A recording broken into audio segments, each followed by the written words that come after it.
Hey kids, this is Mrs. Hayes, and I'm about to read your reading for Thursday of the week that we're currently in, and we won't do one for Friday since it's a bad weather day. But I'm in here in my classroom all by myself, missing you guys, and I thought I might just show you. Your desks are still here, right? And I still come in here and work to get your packets together, and I'm going to flip it around. I hope I look okay. I hadn't checked myself and looked to see if my hair was combed right. But I just wanted to say hi to y'all. Well, it's not too bad. And tell you how much I still miss you so much. But I hope you're enjoying the reading of our book, because I think it really correlates well with the things that you're going through. And, where you don't get to have the freedom to do the things you usually do. Except, we're real fortunate. We're not worried about losing our lives or someone coming and getting our family and harming them. All right, I'm going to flip around, and y'all can text me, by the way, and let me know what you're thinking about the book, okay? Let's flip around. Here's our little sign. I'm going to put that there so you can be concentrating on the book. Please read along with me, because there's a lot of stuff in here that's a little bit hard sometimes for us to understand. The vocabulary sometimes is a little bit hard, and they have words that come up that are German names, German towns, and you know that I don't know how to pronounce them. So we'll do the best we can together, and this will be for Thursday, and that is the 30th of April. Can you believe we'll be finished with April, and we'll be into May? Let's see. Well, on Friday will be the 1st of May. All right, here we go. We're on page 93. Thursday, the 29th of July, 1943. Dear Kitty, Mrs. Van Don, Dussel, and I were doing the dishes, and I was extraordinarily quiet, which hardly ever happens, so they would have been sure to notice. In order to avoid questions, I quickly sought a fairly neutral topic and thought that the book, Henry from the Other Side, would meet the need. But I had made a mistake. If Mrs. Van Don doesn't pounce on me, then Mr. Dussel does. This was what it came to. Mr. Dussel had specially recommended us this book as being excellent. Margaret and I thought it was anything but excellent. The boy's character was certainly well drawn, but the rest, I had better gloss over that. I said something to that effect while we were washing the dishes, but it brought me a packet of trouble. How can you understand the psychology of a man? Of a child is not so difficult. You are much too young for a book like that. Why, even a man of 20 would not be able to grasp it. So I'm thinking, why did he so especially recommend this book to Margaret and me? Now, Dussel and Mrs. Van Don continued together. You know too much about things that are unsuitable for you. You've been brought up all wrong. Later on, when you are older, you won't enjoy anything. Then you'll say, I read that in books 20 years ago. You had better make haste if you want to get a husband or fall in love, or everything is sure to be a disappointment to you. You are already proficient in the theory. It's only the practice that you still lack. I suppose it's their idea of good upbringing to always try to set me against my parents, because that is what they often do. And to a girl of my age, nothing about grown-up subjects is an equally fine method. I see the results of that kind of upbringing frequently and all too clearly. I could have slapped both their faces, and at that moment, as they stood there making a fool of me, I was beside myself with rage, and I'm just counting the days until I'm rid of those people. Mrs. Van Don is a nice one. She sets a fine example. She certainly sets one, a bad one. She is well known as being very pushy, selfish, cunning, calculating, and is never content. I can also add vanity and coquetry. That means like she kind of flirts, to the list. There is no question about it. She is an unspeakably disagreeable person. I could write whole chapters about Madame, and who knows, perhaps I will someday. Anyone can put a fine coat of varnish outside. Mrs. Van Don is friendly to strangers, and especially men, so it is easy to make a mistake when you have only known her for a short time. Mummy thinks she is too stupid to waste words over. Margot too unimportant. Pym too ugly, literally and figuratively. And I, after long observation, for I was never prejudiced from the start, have come to the conclusion that she is all three and a lot more. She has so many bad qualities. Why should I even begin about one of them? Yours, Annie. P.S. Will the reader take into consideration that when the story was written, the writer had not cooled down from her fury? So she's very upset with Mrs. Van Daan because Annie had read a book that Mr. Dussel had suggested for she and her older sister Margaret to read, and then they start telling how unsuitable it was, that she wasn't near enough, old enough to be reading a book like that, and that her upbringing is all wrong. Can you imagine having to live with some 24 hours a day, 7 days a week for no telling how long, who criticized you all day long and all evening, and criticized the way your parents have brought you up? That would not be a fun way to have to live, on top of the fact that she's missing out on so many things that she would like to do as a young girl. Okay, let's see if it gets better for her. Tuesday, August the 3rd, 1943. Dear Kitty, political news is excellent. Political news excellent. In Italy, the fascist party has been banned. The people are fighting the fascists in many places. Even the army is actually taking part in the battle. Can a country like that wage war against England? We've just had a third air raid. I clenched my teeth together to make myself feel courageous. Mrs. Van Daan, who has also said a terrible end is better than no end at all, is the greatest coward of all of us now. She was shaking like a leaf this morning and even burst into tears when her husband, with whom she has just made it up after a week's squabbling, comforted her. The expression on her face alone almost made me feel sentimental. Muschi has proved that keeping cats has disadvantages as well as advantages. The whole house is full of fleas, and the plague gets worse every day. Mr. Kufus has scattered yellow powder in every nook and corner, but the fleas don't seem to mind a bit. It's making us all quite nervous. One keeps imagining an itch in one's arms, legs, and various parts of the body, which is why quite a lot of us are doing gymnastics, so as to be able to look at the back of our necks or legs while standing up.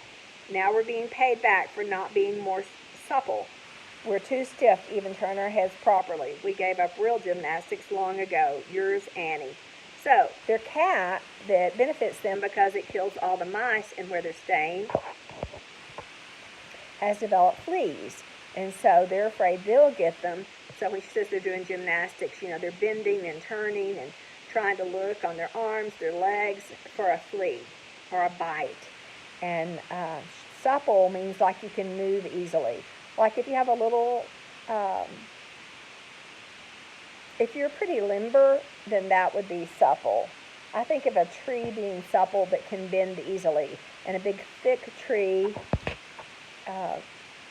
with a large trunk, that's not going to bend, but a tiny new tree you've just planted might bend in the wind, and that would be an example of supple. Okay, here we go. Wednesday, August the 4th, 1943. Dear Kitty, now that we have been in the secret annex for over a year, you know something of our lives, but some of it is quite indescribable. There is so much to tell. Everything is so different from ordinary times and from ordinary people's lives. But still, to give you a closer look into our lives, now and again, I intend to give you a description of an ordinary day. Today, I'm beginning with the evening and night. 9 o'clock in the evening. The bustle of going to bed in the secret annex begins, and it is always really quite a business. Chairs are shoved about, beds are pulled down, blankets unfolded, nothing remains where it is during the day. Asleep on the little divan, which is not more than 1.5 meters long, so chairs have to be used to lengthen it. A quilt, sheet, pillows, blankets are all fetched from Dussel's bed, where they remain during the day. One hears terrible creaking in the next room. Margaret's concerto bed being pulled out. Again, divan, blankets, and pillows. Everything is done to make the wooden slats a bit more comfortable. It sounds like thunder above, but it is only Mrs. Van Daan's bed. This is shifted to the window, you see, in order to give Her Majesty in the pink bed jacket fresh air to tickle her dainty nostrils. She's being very sarcastic, right? After Peter's finished, I step into the washing cubicle where I give myself a thorough wash and a general toilet. It occasionally happens, only in the hot weeks or months, that there's a tiny flea floating in the water. Then teeth cleaning, hair curling, manicure, and my cotton wool pads with hydrogen peroxide. She uses that to bleach black mustache hairs. All this in under half an hour. 9:30. Quickly into dressing gowns, soap in one hand, potty, hairpins, pants, curlers, and cotton wool in the other. I hurry out of the bathroom, but usually I'm called back once the various hairs which decorate the wash basin in graceful curves, but which are not approved by the next person. So she's got to clean the sink out well for the next person. 10 o'clock. Put up the blackout. Good night. For at least a quarter of an hour, there's creaking of beds and a sighing of broken springs. Then all is quiet. At least that is if our neighbors upstairs don't quarrel in bed. That would be the Van Dons, right? 11:30. The bathroom door creaks. A narrow strip of light falls into the room. A squeak of shoes. A large coat, even larger than the man inside it. Dussel returns from his night work in Kraler's office. Shuffling on the floor for 10 minutes. Crackle of paper. That is the food which has to be stowed away, and a bed is made. Then the form disappears again, and one only hears suspicious noises from the lavatory from time to time. 3 o'clock, I have to get up for a little job in the metal pot under my bed, which is on a rubber mat for safety's sake in case of leakage. When this has taken place, I always hold my breath as it clatters into the tin like a brook from a mountain. Then the pot is returned to the place, and the figure in the white nightgown, which evokes the same cry from Margaret every evening, "Oh, that indecent nightdress," steps back into bed. There, a certain person lies awake for about a quarter of an hour listening to the sounds of the night. Firstly, to whether there might not be a burglar downstairs, then to the various beds above, next door, and in my room, from which one is usually able to make out how the various members of the household are sleeping, or how they pass the night in wakefulness. The latter is certainly not pleasant, especially when it concerns a member of the family by the name of Dussel. First I hear a sound like a fish gasping for breath.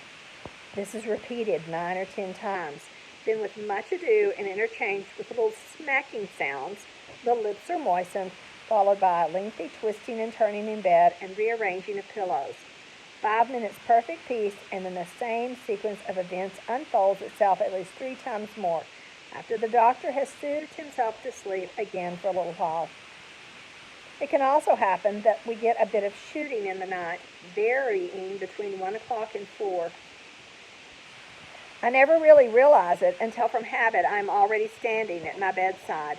Sometimes I'm so busy dreaming that I'm thinking about French irregular verbs or a quarrel upstairs. It is this some time before I begin to realize that the guns are firing and that I am still in the room. But it usually happens as described above. I quickly grab a pillow and handkerchief, put on my dressing gown and slippers, and scamper to Daddy, like Margot wrote in this birthday poem. The first shot sounds at dead of night. Hush, look, a door creaks open wide. A little girl glides into sight, clasping a pillow to her side. Once landed in the big bed, the worst is over, except if the firing gets very bad. 6:45. I was trying to make that noise. The alarm clock that raises its voice at any hour of the day, if one asks for it, and sometimes when one doesn't. Crack, ping, Mrs. Van Daan has turned it off. Creak, Mr. Van Daan gets up, puts on water, and in full speed to the bathroom. 7:15. The door creaks again. Dussel can go to the bathroom. Once alone, I take down the blackout, and a new day in the secret annex has begun. Yours, Annie. Okay, so she's telling you all this so you'll understand how the nights go. It's very hard to get that many people ready for bed. It's hard to take care of your personal needs, such as going to the restroom, being able to brush your teeth, get cleaned up, and changed into clothes with one, what they call a lavatory, and the secret annex. And once again, it's not with just your family or your cousins you like being around. It's with two different complete families that you didn't really know that well beforehand, and then Mr. Dussel, the dentist, who had no place to go. And why are they staying here? Because they're all Jewish people, and the Nazis, who were under the authority of Adolf Hitler, were going about taking all these families from their homes, or if they found them on the street, taking them and making them go to a concentration camp, which we say, many times over and over. I've said there they were most of the time put into large buildings and killed by gas chambers or shot. Okay, Thursday, August the 5th, 1943. Dear Kitty, today I'm going to take a lunchtime. It is 12:30. The whole mixed crowd breathes again. The warehouse boys have gone home now. Above, one can hear the noise of Mrs. Van Dawn's vacuum cleaner on her beautiful and only carpet.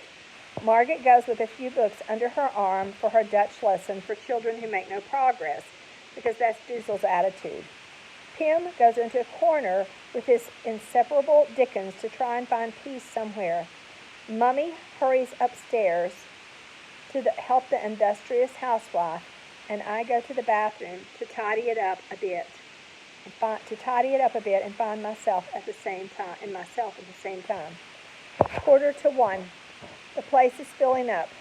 First Mr. Van Santen, then Koophuis or Krayler, Ellie, and sometimes Miep as well. 1 o'clock. We're all sitting listening to the BBC, and I believe that's the British broadcast. I'd have to look that up, but they're sitting around their radio, which they now call the baby wireless. These are the only times when members of the secret annex do not interrupt each other, because now someone is speaking whom even Mr. Van Dawn can't interrupt. And this is news they're hungry to hear. 1:15. The great share out. Everyone from below gets a cup of soup, and if there is ever a pudding, some of that as well. Mr. Van Santen is happy and goes to sit on the divan or lean against the writing table. Newspaper cup and usually the cat beside him. If one of the three is missing, he's sure to protest. Sorry, I got that off of there. Koophuis tells us the latest news from town. He is certainly an excellent source of information. Krayler comes in helter-skelter upstairs. A short, firm knock on the door, and in he comes, rubbing his hands according to his mood, in a good temper and talkative, or a bad temper and quiet. 1:45, everyone rises from the table and goes about his own business. Margot and Mommy to the dishes, Mr. and Mrs. Van Dawn to their divan, which is a couch. Peter up to the attic, Daddy to the divan downstairs. Again, that's another word for couch. Dussel to his bed and Annie to her work. Then follows the most peaceful hour. Everyone is asleep. No one is disturbed.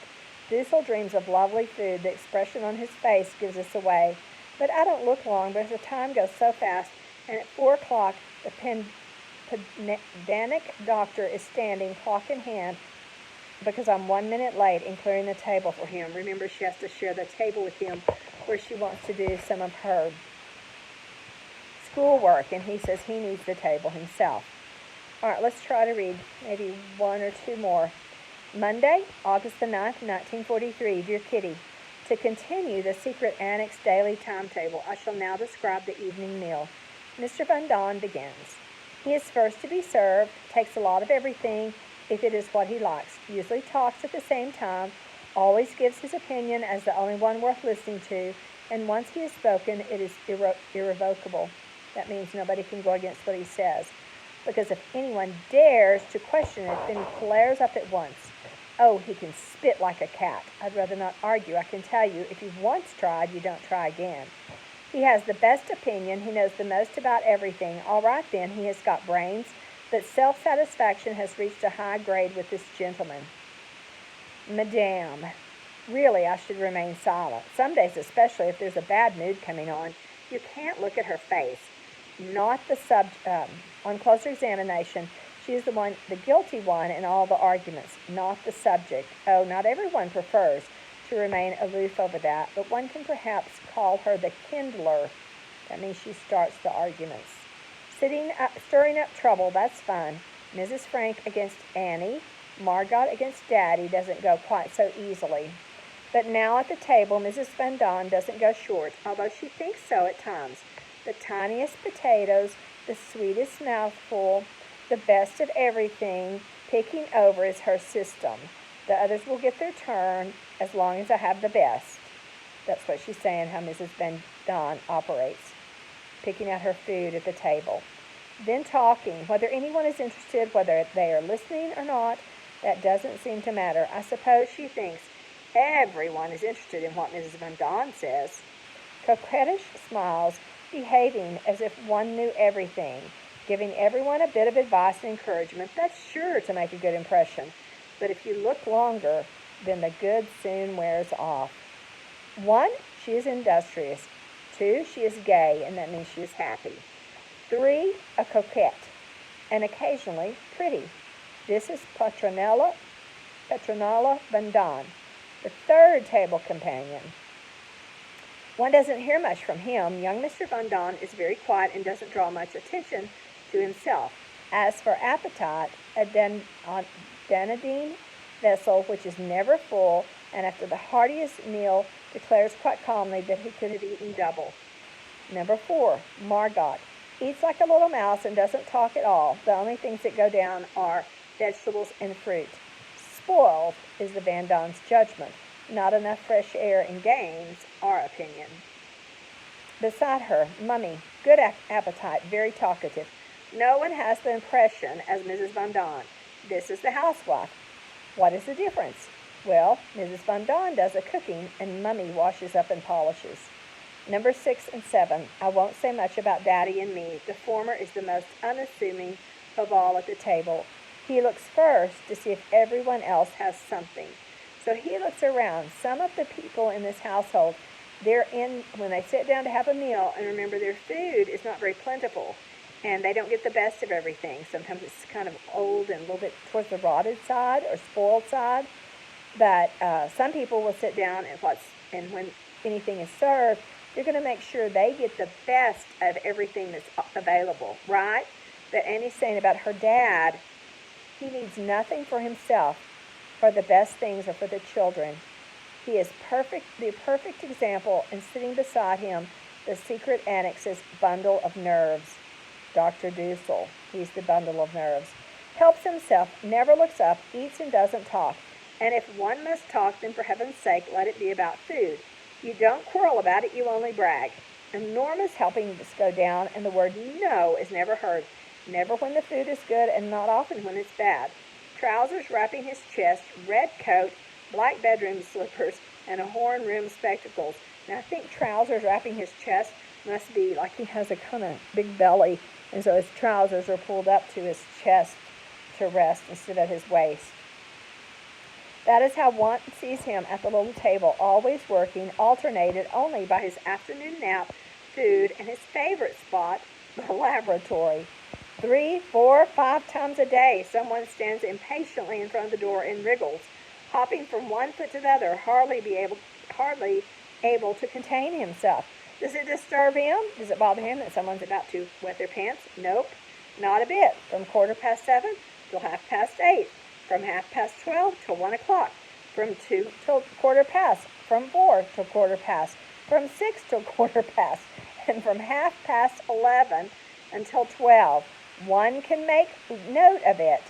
These are the regular sitting times. He won't come off or pay any heed to an imploring voice at the door, giving warning of approaching disaster. So, in other words, he has his regular times in the laboratory or the restroom, and he's not coming out, even if someone else is in agony of needing to go to the restroom. Number 9 isn't a member of the secret annex family, but rather a companion in the house and at table. Ellie has a healthy appetite, leaves nothing on her plate, and is not picky and choosy. She is easy to please, and that is just what gives us pleasure. Cheerful and good-tempered, willing and good-natured, those are her characteristics. Okay, I'm going to stop. That was I think I did a lot of talking in that because we used up our time. I hope you have a really fun day on Friday that you don't have to do schoolwork unless you're not caught up. You might want to use that day to do some catching up. But enjoy your weekend, and then we'll meet again, and it will be May the 4th on the next Monday.